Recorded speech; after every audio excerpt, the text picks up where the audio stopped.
explain to me how your family got, where you were from, and then how your family got to Point Claire, and then where kind of specifically. Okay, well, I was born in Verdun, and my father was in the Air Force.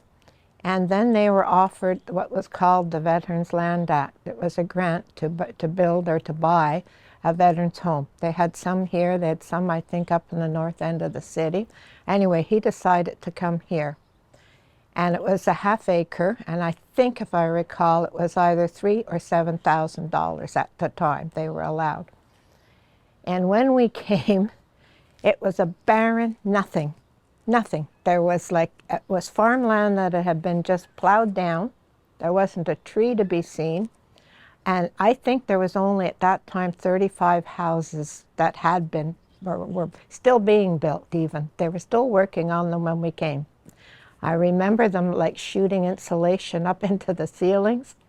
And it was a mud hole, an absolute mud hole. So where specifically are you talking about? I'm talking about Duke of Kent, Lakeside Heights, in the Veterans Development. I lived at 142 Duke of Kent. And the streets weren't plowed. There were open ditches, sewage, I guess, really running in them at the time. What do you mean they weren't plowed? They never plowed the streets. The whole first year we lived there, in a snowstorm, those streets weren't plowed. The men had to plow through snow up to practically their knees to get down, to go anywhere. It was horrible. Like where, for example? Well, say they'd go down to the train to get into Montreal because there were no buses, and not many people had cars in those days. They just didn't have them, couldn't afford it. So I remember my mother just crying. She just stood there and she said, "What have you done?" They called it Windy Hill. And it really and truly, it was very difficult in the beginning for them. Why'd they call it Windy Hill? Well, because there were no trees and it was sort of elevated up, you know, and it was just surrounded by farms. That was the only thing that was there, was farms. There was none of it, anything that's here now was not there. So you were old enough to remember? Oh yes, I was 5 when we came. And I have some pictures to show you too when I was 5. So your parents were from Verdun? Yeah. So they decided to leave because I guess they wanted some land. They wanted grass, they wanted a garden, they wanted all this, right? I think it was the opportunity to get out of living in apartments, which everybody did in those days, and to get out in the country. My dad always loved it, sort of being outside. He had a little rowboat in Verdun, and he'd go off and on the water, and you know what I mean? He just liked it. He loved it, actually. And we spent a lot of time in Terracotta with him over the years later, much later, you know. And also Pointe-Claire, Lakeside Heights is kind of close to the water too, the way Verdun is. Yes, I guess so, but although he never really went to the water down there. We did as children, but he didn't. He spent most of his time up in Lakeside Heights. He'd spent it in Terracotta. But no, you know, it was very difficult, but yet for us as children, we loved it. It couldn't have been a better place to grow up. So you explain that. Now, it's a Veterans Land Act, That's which right. meant that veterans bought the homes, which That's meant right. that it's a good chance that they were all roughly around the same age, with all kids around the same. They were all the same age. They were all... So just explain this to me. Who else was buying these homes? Oh, is there going to be a plane now? Name-wise, you mean, or just the veterans? Just to help build sort of the landscape of who were your neighbors? Oh, my neighbors? Well, there was Leonard White across I don't this... mean specifically. Oh, sorry. Oh, it's okay. Take that out. No, there were You need to just... sign a release form now. Yes, I do, yeah, because his daughter's still living here. No. No, because what I'm getting at is you mentioned that they were all from the Army, so They were all Army, Navy, Air Force. They, some of them would never talk about it. They were a very close-knit community. And to the fact that after the workmen finished on a lot of these houses, they left behind like construction shacks. And a whole lot of the men got together and they sort of altered them and rebuilt them. And we used it at the time like as a legion was behind, you know.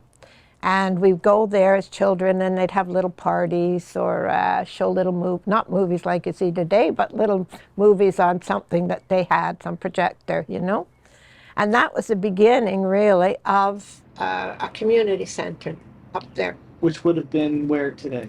It would have been right behind, what is it, Sagan? No. Yeah, right behind, right behind there.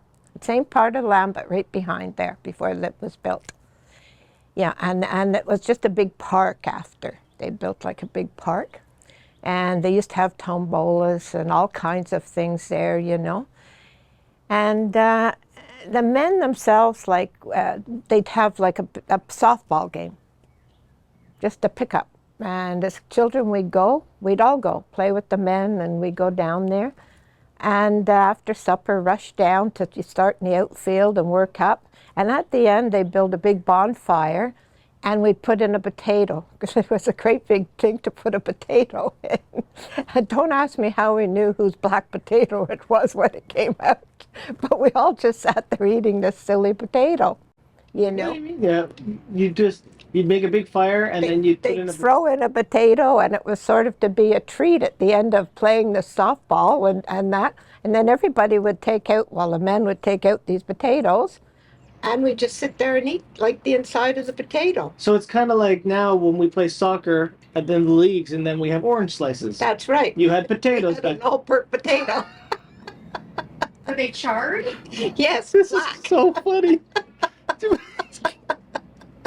I tell you, it was weird. It was a funny time.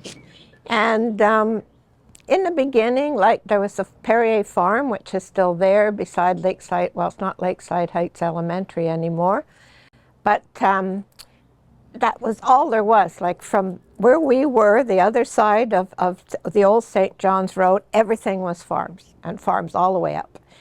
And he would come with his horse and buggy, and he would sell like milk, eggs, things like that. Ooh, is the house still there? The house is still there. Is right it the on one the corner? The one that's close to the water tower there. That's right. It's kind of awkwardly placed.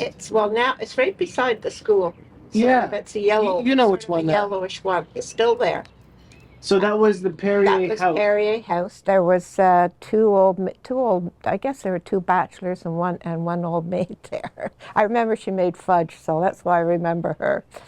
And their farm would have extended quite far back up St. John's Road. They all followed St. John's Road. Like, they all faced it and they all followed it all the way up. So would it have consumed where John Rennie is? Did it consume that part? No, I don't think that much. But the house would have been the foot of. Yeah, I would say it went more back. Where the church is. That's right, because don't Okay. forget St. John's Road, where John Rennie is. Like, it turned. There was and then there was dumps there, big garbage dumps. And the older people, we used to call it Lover's Lane, for I guess some of the older teens used to go down there at the end of whatever St. John's Road was, or probably in towards Terracotta Woods or something, you know.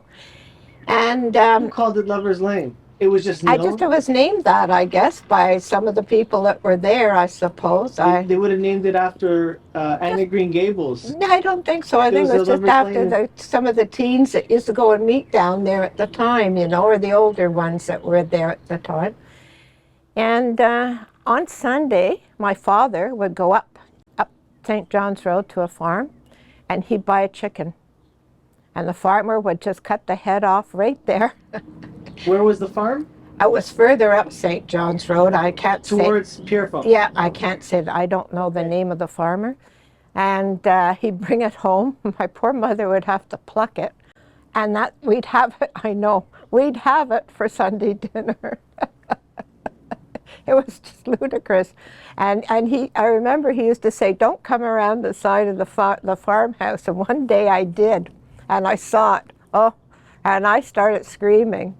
And when we went to sit down to eat on Sunday, I told my brother, and of course neither of us would eat. So that didn't go down well at all, that thing.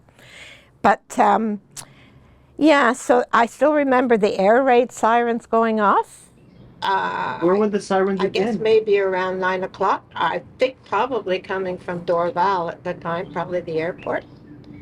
Yeah, that would sort of signal time to go in. Imagine.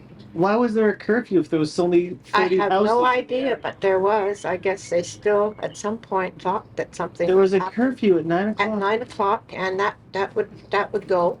How long into your childhood do you remember there being something like that? Like there Um, wasn't one by high school. oh no, no, no, no! Just the very beginning of it, because then later on, it was all the parents out, calling them and one thing and another. Don't forget, we didn't have street lights at that time, and Well, you were in the wilderness. They probably thought a wolf would come and get you. well, or there were so many of them coming from the farms. something. Wolves? Yeah, and all Oh, I was hear, joking. you'd hear all night, like you'd hear the farmers shooting guns all night long.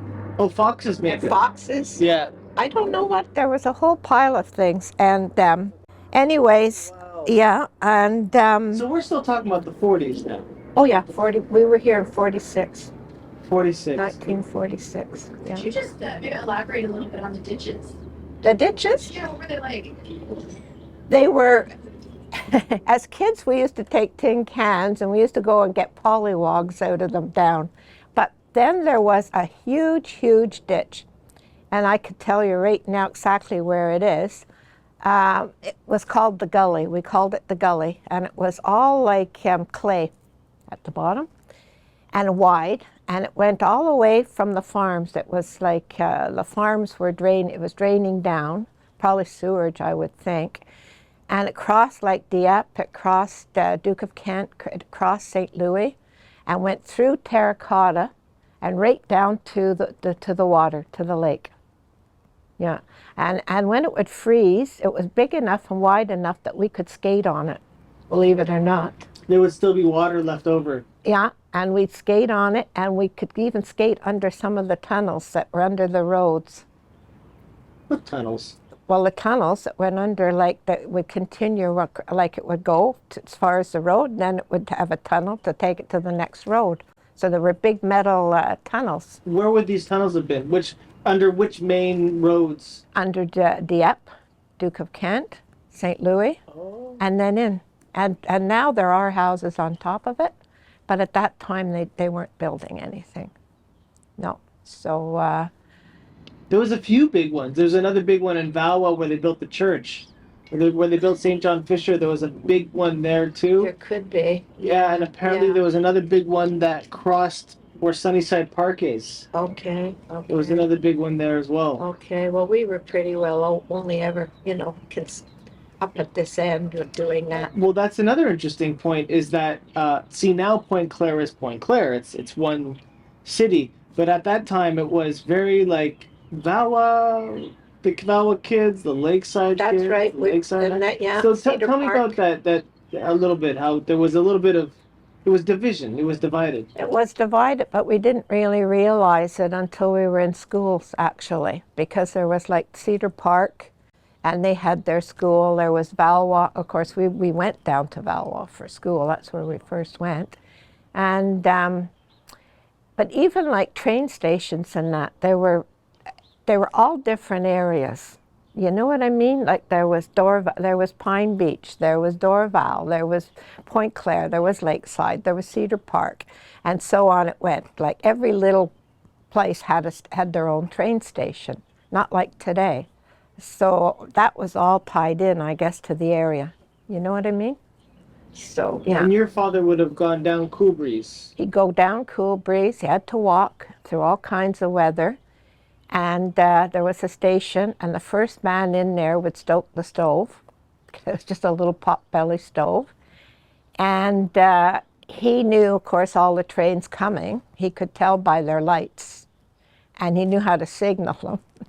So he would signal anything that was coming, like it could have been mostly freight or something.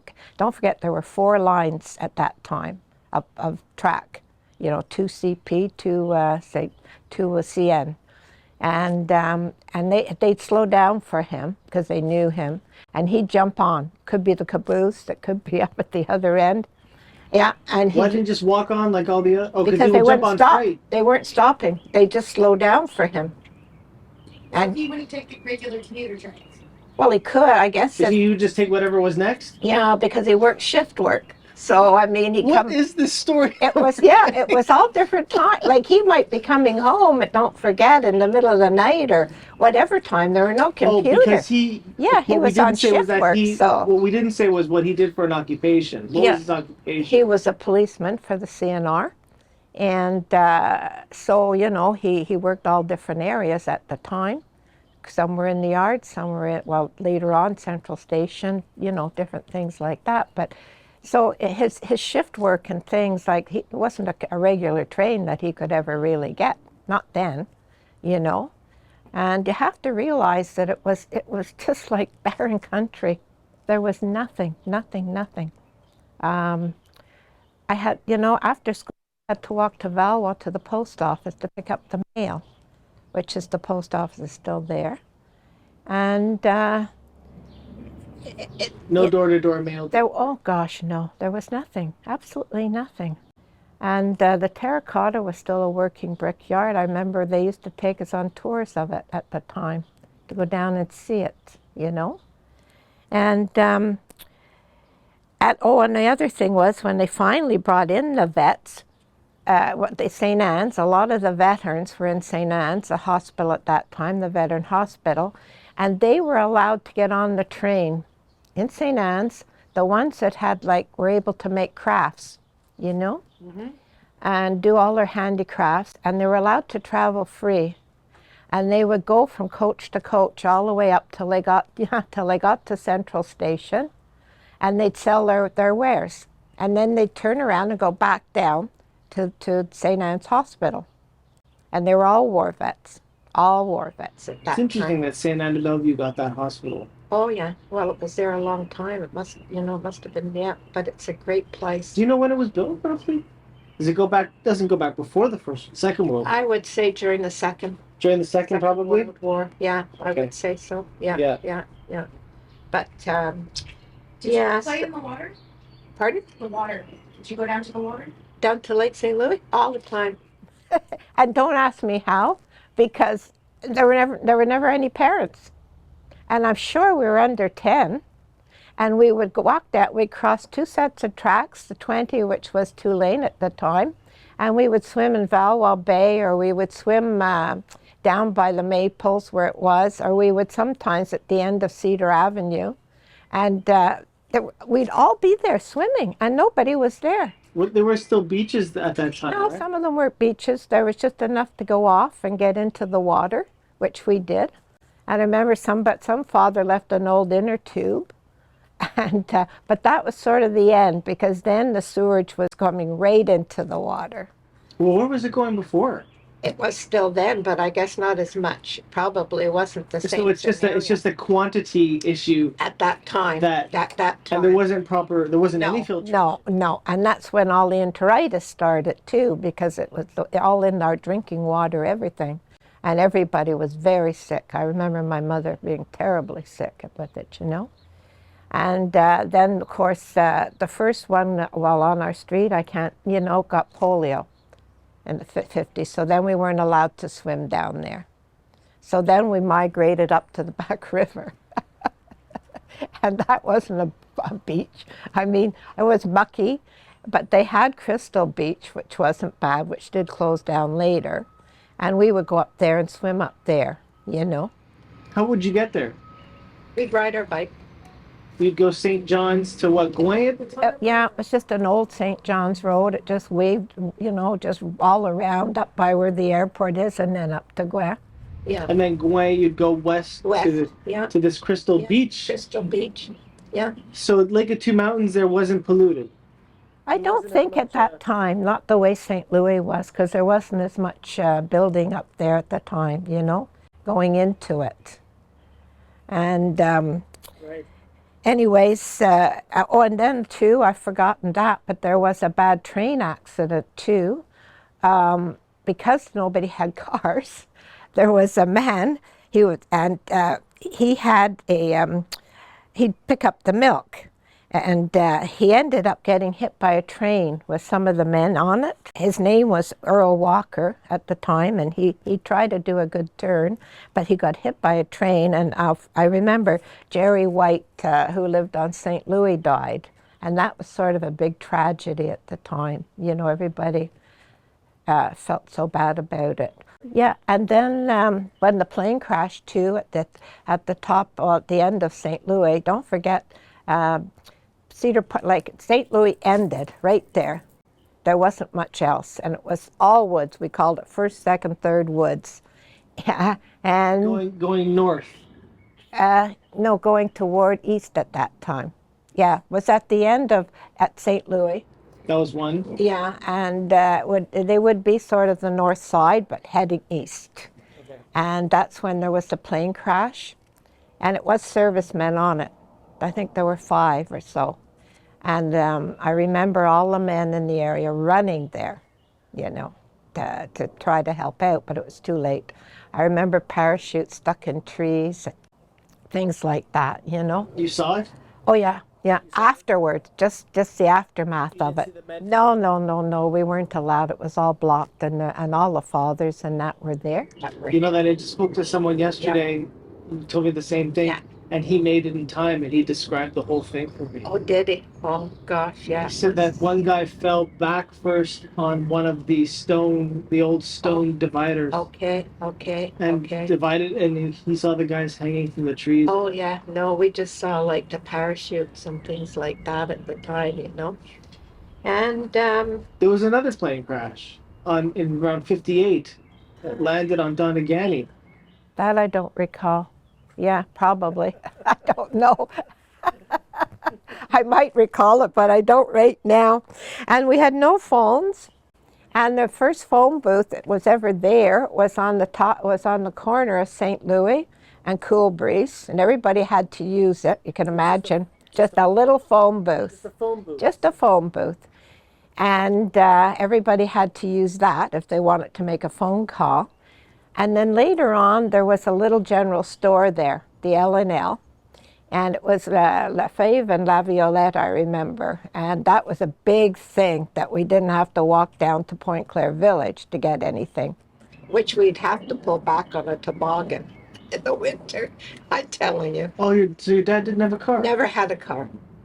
Never had a car. Not until almost just before he died. No, he never had a car. So, fruits and vegetables in the wintertime? He grew. We had a great big, all the men had a big garden. Yeah. And they'd all pooled their money and got a rototiller because the clay was so hard to work. And we had a big garden, you know. He'd grow everything practically. And we'd have to, in the fall, he'd wrap everything in newspaper and put it in boxes down in the basement. So we had a lot of things like that we kept. And I don't recall, other than, I guess we'd walk down to the village to get other small things, but we had the milkman coming around.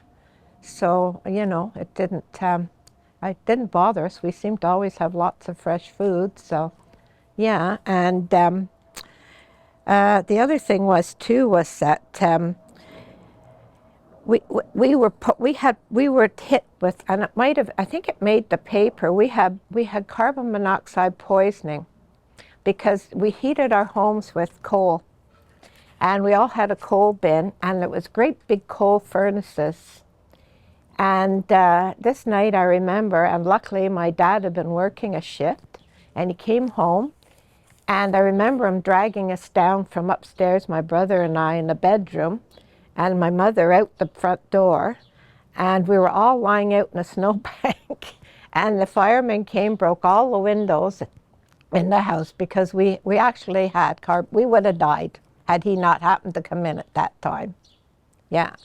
And I remember terrible headaches after, and the windows smashed. And I remember one thing, the houses weren't insulated, really, you know. And the windows in the winter, I remember we'd write on them inside, like with our fingernails, because there was so much frost on the inside of the windows. Wow. Yeah, and the store windows just had the little flap with 3 holes. So often they would put food there to keep it, you know, because we only had, in the beginning, we only had an ice box and a wood stove when we moved there. So, yeah, it was really roughing it. Like, there was, today, people couldn't really imagine what it was like, you know, and they built that water tower after the enteritis. When everybody got enteritis, they decided to build the water tower.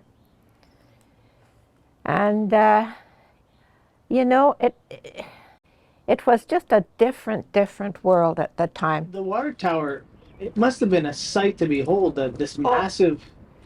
Tell me about. What do you remember about that? I just remember it being built, and it was such a, everybody standing watching it, and it was just such a really almost like an occasion, if you want to know it.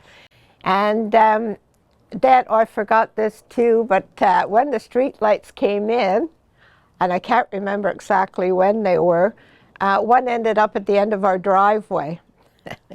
And my father was so mad because in shift work he'd sleep and it would shine in his bedroom window. So one day he took his gun, he sat on the front veranda, and he shot out the light. Oh, God. He shot the light out. I guess he had a good shot. Oh, he did. I guess he had some good friends up at City Hall, too. I don't know. I remember him running into the house. And I don't recall anything ever happening to him, so he must have pretended it wasn't him. Yeah, it did get replaced, but he was just so angry that one night when he came home tired, I guess, you know. And yeah, it was ridiculous. And your parents were young. Oh yeah, they were very young. How old were they when they came to? Oh, I would say they're only in their 20s. Yeah. They're only in their 20s because my dad died in 62 and he was only 44. So, yeah, no, they were young. My mom was young too. And, but you know, they'd go skiing in Terracotta. We'd toboggan down there too. And as long as we stayed away from the big garbage dumps, right where the pool and everything's built now, you know, we could spend all our day there. We would go in the morning and never come home, and nobody would ever say anything, you know. We had logs over these big gullies, these big ditches, and we'd go walking across them. And I remember one time somebody fell and landed in it, and there was the imprint of the person for the longest time, this girl. Yeah, you know, in the clay itself, the wet clay. It was, but nobody seemed to worry about anybody. Like, we were so free. We had so many good times just playing outside. We were lucky. It was a good era. And everybody looked after everybody. Everybody's father would discipline you. I could remember that. If you did something, you'd get a swat from somebody else's father if they happened to be there. And then when they go home, you know, that you get home and you get another one because they'd have told your parents.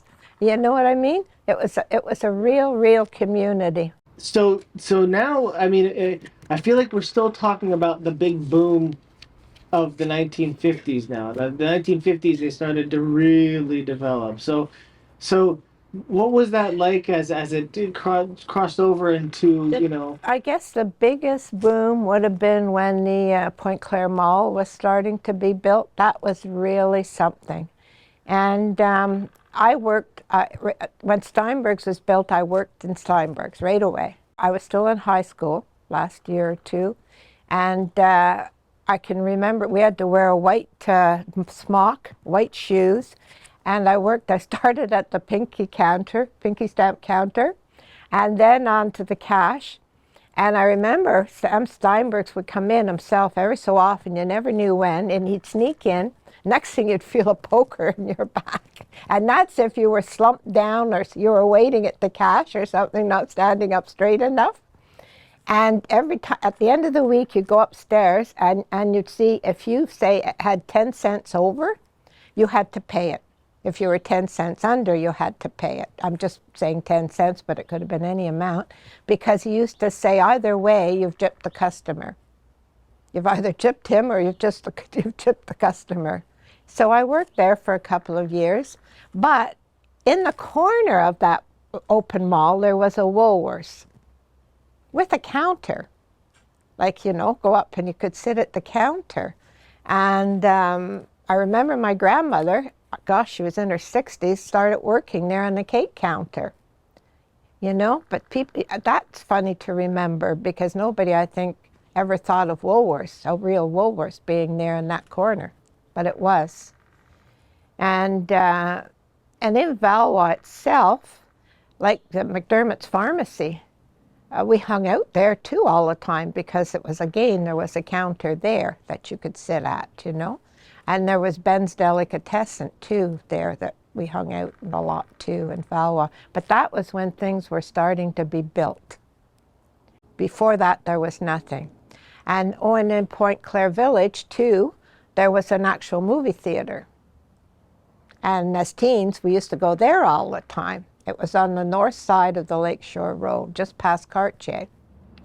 And you check out the Lakeshore News and see what was playing. Yeah, and we go there, and everybody, that was sort of a spot that everybody gravitated to, And I remember the police station was at the end. And at the time, if you, like any of the men or boys got a ticket or something, it was published in the paper with your name. Yeah. And the address. And the address of where you lived. Yeah. I noticed that too. It's Everybody's name and address is in the newspaper. Was there. So-and-so of whatever King Street. Got a ticket, it was ludicrous. But as children, and that's another thing when I think back, like we hitchhiked everywhere.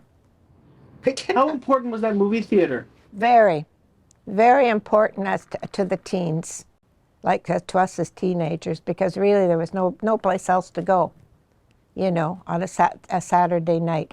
There was a small building also, right down by where the curling club is now, and it's not there now, but Clubhouse. It was like a clubhouse, and they used to have dances every Saturday or Friday night. We would go there. But apart from that, and apart from the little things that were up in the heights, there was nothing for teenagers. Would that movie theater have been like the only access to what's happening in the world, the pop culture? I would say so, except that we still, we still, like I had a lot of relatives in Verdun still, so I used to spend a lot of time back there growing up too.